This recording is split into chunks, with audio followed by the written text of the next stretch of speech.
So everything worked out about the way that I thought that it would in this air quote normal room, but I want to point out two general principles that made that so. One is that probably any limitation of a space is an opportunity on some other axis, like this crazy low ceiling.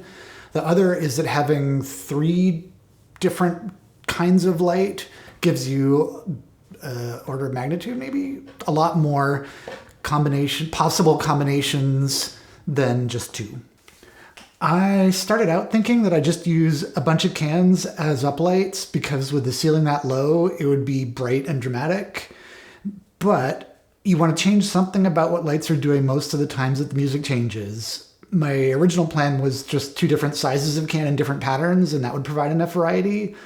But based on how disappointing the initial setup of just cans and derbies was in my last video, I decided that wasn't going to be enough. So, thinking about what would give a third kind of light, I realized the low ceiling would amplify these pixel bars if I used them as uplights.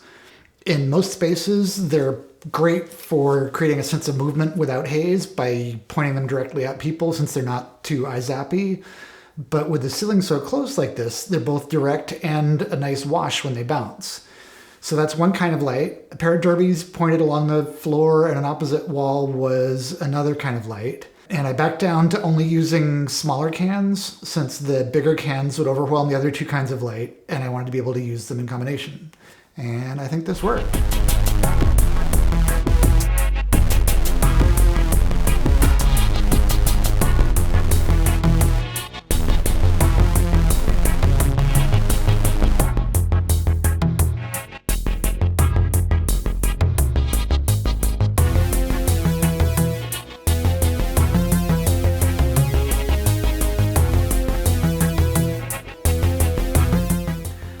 So two opportunities for improvement here.